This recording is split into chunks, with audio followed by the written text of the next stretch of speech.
केंद्रीय पर्यावरण, वन एवं जलवायु परिवर्तन मंत्री अश्विनी चौबे ने अयोध्या पहुंचकर किए रामलला के दर्शन पूजन के बाद वह शहर के शहादतगंज स्थित फॉरएवर लॉन में देर शाम आयोजित अयोध्या महोत्सव के समापन सत्र में मुख्य अतिथि के रूप में शामिल हुए। इस दौरान मंत्री अश्विनी चौबे ने बताया कि भगवान रामलला मंदिर निर्माण के लिए लाखों करोड़ों लोगों ने जो संकल्प लिया था कि मंदिर वहीं बनाएंगे, वह संकल्प अब पूरा होने जा रहा है। भगवान राम के जीवन के आदर्शों के अनुरूप कैसे इस समाज को ढाला जाए, कैसे राष्ट्र को सांस्कृतिक राष्ट्र का उत्थान कैसे हो, ये प्रयास कई वर्षों से अयोध्या महोत्सव कर रहा है। हम इनके आयोजकों और उनकी टीम के लोगों को शुभकामनाएं देते हैं कि जिस तरह से लोकतंत्र में राजा राम के आदर्श का जो स्थान रहा है, उसी राजा राम की मर्यादित बातों को हम देश भर में स्थापित करेंगे। ये मंदिर केवल भगवान रामलला के दर्शन का नहीं है, ये मंदिर हमें युगों युगों तक प्रेरणा देता रहेगा। वहीं मंत्री ने कहा कि अयोध्या की नगरी आज पूरे विश्व में प्रमुख और महत्वपूर्ण स्थान रखती है, जिसे प्रदूषण मुक्त एवं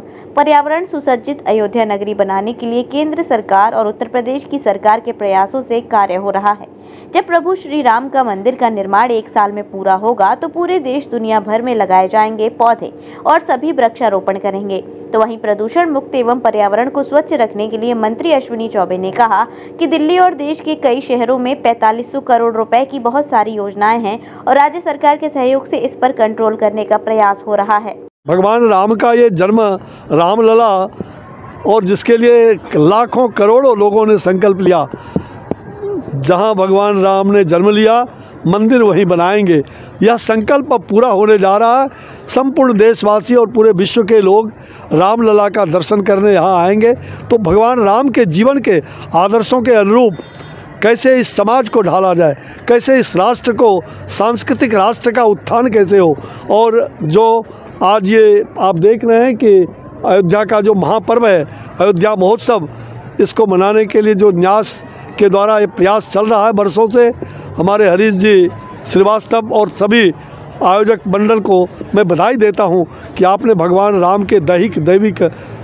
भौतिक तापा का, उनके जीवन के आदर्शों के अनुरूप, उनके श्री राम के समरसता का जीवन, न्याय दर्शन का, श्री राम का जो लोकतंत्र में राजा राम का जो स्थान रहा है, सबके लिए राजा राम, ऐसी मर्यादित बातों को हम देश भर में स्थापित करेंगे। ये मंदिर केवल भगवान राम का लला का दर्शन का ही नहीं, ये मंदिर हमें जुगों जुगों तक प्रेरणा देती रहेगी। इसलिए नेचर, कल्चर और फ्यूचर, हम भविष्य में भी ऐसे सभी लोगों के लिए कि भाई श्री राम प्रेरणा के मार्ग के रूप में हमें उनके जीवन के आदर्शों के अनुसार हम अपने आप को ढालते रहें। मुझे लगता है अयोध्या की नगरी जो आज पूरे विश्व के निगाह में है और यहाँ की सरकार, उत्तर प्रदेश की सरकार, भारत सरकार, हम सब मिलकर के प्रदूषण मुक्त ये शहर बने, पर्यावरण से सुसज्जित हो, इसका हर ख्याल यहाँ लोग रख रहे हैं। तो पर्यावरण संरक्षण का भी और प्रदूषण के से मुक्त होने का,